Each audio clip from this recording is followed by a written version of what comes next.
Listen, overthinking will steal your future faster than a pickpocket in a crowded market. You sit up at night rehearing every worst case scenario like you got a PhD in catastrophe. And while you're busy scenario-ing your life to death, opportunity walks by with a ticket in its hand. Overthinking makes the simple complicated and the possible impossible. You keep turning small choices into Senate hearings and then wonder why you ain't moving. I used to be a talker, a dreamer, overanalyzing every move. I'd stand at the edge of a decision like a man looking at a swimming pool, testing the water with one toe for 3 days. By the time I finally dove, the chance was gone. Meanwhile, the people who jump first, messy, imperfect, brave, they're the ones making history. They don't have less fear, they just refuse to let fear be the boss. See, overthinking is just fear wearing a tuxedo trying to look respectable. Don't let it fool you. Here's the practical truth. Thought without action is just mental noise. Prayer without stepping is polite talk. Planning without doing is daydreaming with a PowerPoint. You gotta move. Start small. Make a call. Send the message. Take the meeting. Let the chips fall where they fall, but at least you'll be in the game. Because I'll tell you something else. God honors motion. He don't bless stagnation. He blesses the feet that get up and walk. Overthinking turns fear into a habit, and habits run your life if you let them. See, fear is a messenger. It shows up to warn you about real danger.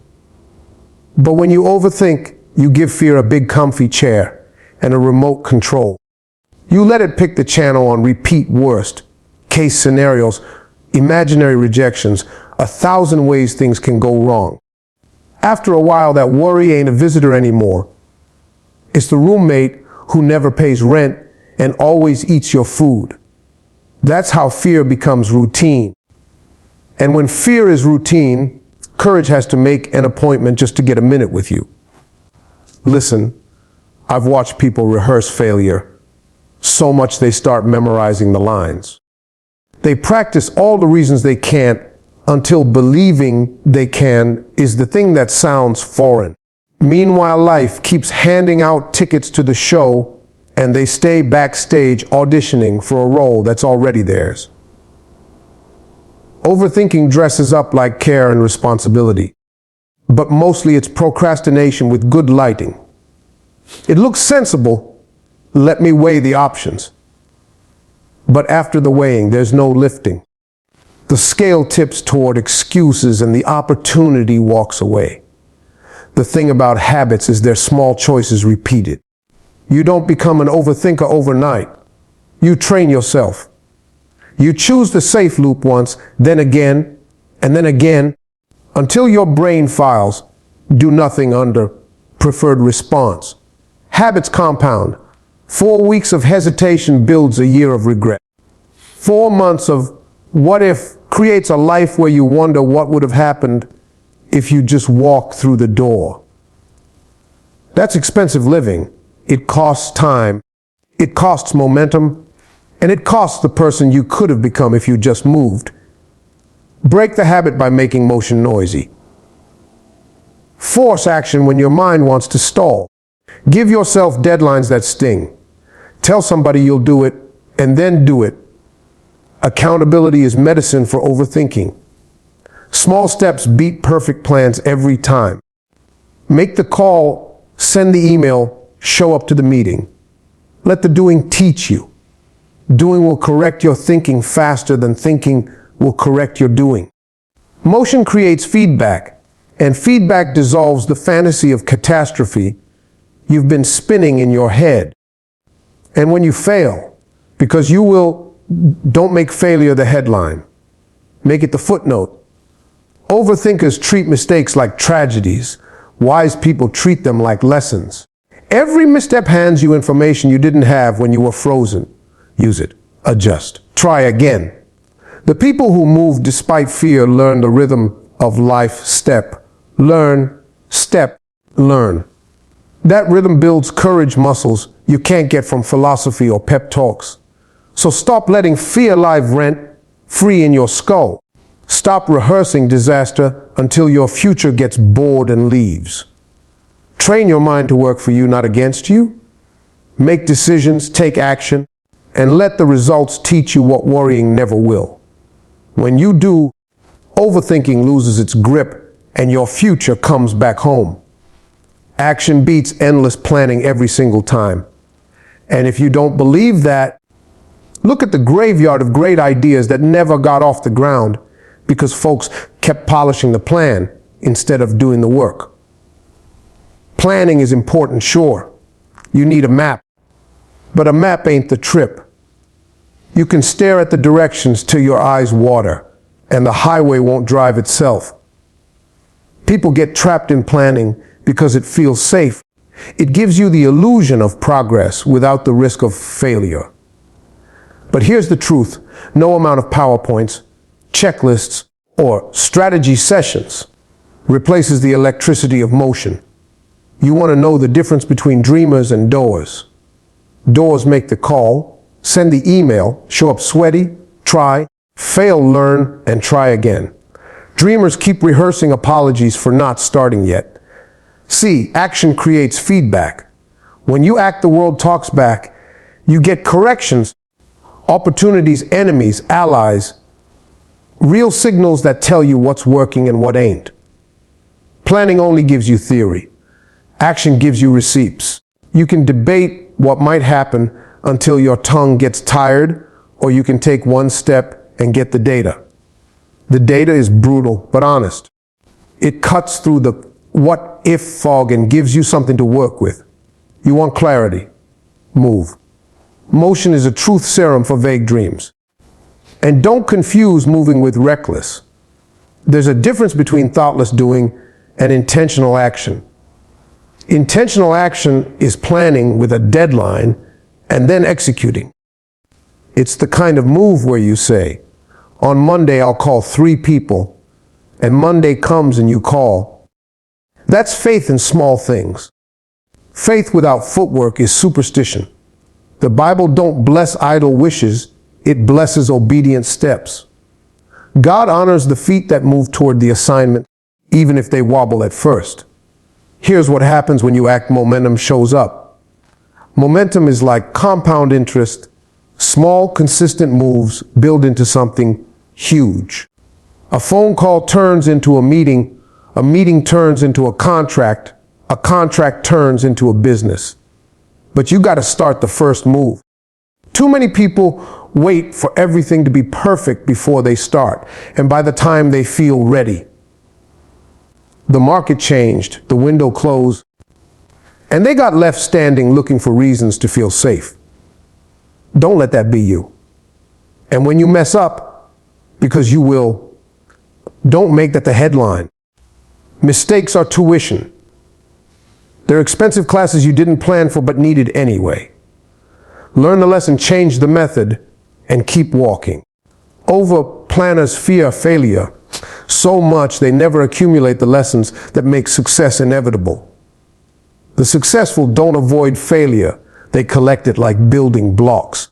So here's the assignment. Pick one thing you've been planning and do one measurable action today. Call one person, send one email, write one paragraph, show up, repeat. Let action be your teacher. Let motion pull your future toward you instead of you chasing a ghost of perfection. When action leads, the rest of your life has no choice but to follow. Overthinking is the enemy of confidence. The moment you let your mind spin out of control, you start doubting yourself, your ability, and even your worth. Confidence ain't something you're born with. It's built brick by brick through choices, risks, and experiences. But overthinking, man, that's like termites eating away at the foundation of your house. You start second guessing every move, every word, every decision, until you're paralyzed by what ifs. Here's what happens when you live in that headspace. Instead of standing tall, you shrink. You got a room full of people waiting to hear what you got to say, but you're in the corner rehearsing lines in your head, worried if your shoes look right or if somebody's gonna laugh at you. That ain't confidence. That's fear dressed up in excuses. And fear don't serve you, it steals from you. Confidence comes from trusting that even if you don't have all the answers, you'll figure it out as you go. It's not about being perfect. It's about being willing. You can't be willing if your brain is dragging you through every worst case scenario before you take the first step. Think about it. Most of the disasters you imagined never happened. You wasted nights of sleep, hours of energy, and all that mental peace over ghosts that never showed up. That's what overthinking does. It sells you lies, and the cost is your confidence. Let me tell you something I had to learn the hard way. Nobody out there knows what they're doing all the time. Everybody's figuring it out on the fly. The only difference between the people on stage and the ones still sitting in the crowd is this: one group took the mic anyway. They stepped up, shaky hands and all. They put themselves in the ring. And once you're in the ring, even if you stumble, your confidence grows. Because every stumble proves you can stand back up. Every shot you take, whether it lands or not, adds to your courage account. So how do you break that cycle of overthinking? You shut down the lies in your head by taking action. You replace doubt with proof. You tell yourself, I might not get it all right, but I'm not sitting here frozen anymore. That's the switch. Because confidence don't grow from thinking, it grows from doing. Every time you step forward, even trembling, you're telling your brain, I got this. Here's the truth. The world ain't waiting for you to be flawless. It's waiting for you to be present. It's waiting for you to show up, to put your gift on display. If you overthink, you bury that gift under layers of fear. If you act, you unwrap it and let people see what God put inside you. And once people see it, once you see it, your confidence becomes unshakable. Overthinking is stealing your confidence, but action will take it back. Don't let your mind rob you of the boldness God already gave you. Step up, speak out, and trust. You're more capable than you think. Failure ain't the end of the story. It's the tuition you pay for wisdom. Folks treat failure like a permanent stain, like once you mess up, the world writes you off. That's a lie. Failure is a teacher dressed in rough clothes. It shows up to give you the test you need, not the one you want. You want to know why so many people never make it? They fear falling so much they never jump. They're waiting for a life with no scuffs, no bruises, no I tried and missed stories. Newsflash, the people you admire got their scar stories and wore them like medals. They didn't stop at falling. They learned how to stand smarter. Listen, every successful person I know has a file cabinet full of failures. They keep those files, not to mourn, but to study. They flip them open like playbooks. What went wrong? What did I miss? Who helped? Who didn't? Failure gives you answers you can't buy in seminars. You can read 10 books, watch 100 videos, but the lessons that make you durable come from the times you were humbled and had to rebuild. That's where muscle grows. That's where humility starts to look like humility and not like defeat. Don't confuse failing at something with being a failure. That's where people get stuck. I failed at a business, so I must be a failure. No, you failed at that business. Big difference. Your identity ain't tied to a headline or a bank statement. Your identity is what you're willing to fight for when the lights go out. When you fall, get up, clean your pants, and ask better questions. Not, why me? But what now? That switch turns victims into victors. And let me be clear, failure will hurt. It's supposed to. Growth doesn't feel like a massage. It feels like a workout. You're gonna ache. But if you quit the gym the first time your muscles scream, you ain't getting buff. Pain is part of the program. Suffering teaches endurance. Endurance teaches character. Character teaches destiny. It's a chain, one link at a time. Here's a practical move. Give yourself permission to fail forward. Try the thing you've been rehearsing in your head. If it bombs, don't bury it. Ask these 3 questions. What did I learn? What do I change? Who do I call for help? Take notes. Make a plan. Most people are too proud to ask and too proud to learn. Pride keeps people on the bench while life plays the game without them. Also, quit listening to the critics who only show up after your fall. There's always a crowd ready to comment on how you failed, but where were they when you were trying? Let their chatter be noise. Turn to your real advisors, people who tell you the truth and then stay to help you fix it. Surround yourself with people who think big and are willing to pick up a broom with you after the storm. Finally, remember this: the comeback story is the best story. People don't remember the stumble nearly as much as they remember the rise. The world loves redemption. The world roots for the underdog who learned and came back stronger. So fail if you must, but fail like a student. Take the lesson, get back to work, and be the person your future needed you to be. That's how trophies are earned. One of the most dangerous things about overthinking is that it creates fear where there doesn't even need to be any. Overthinking takes a simple idea and twists it into a nightmare. You want to start a business.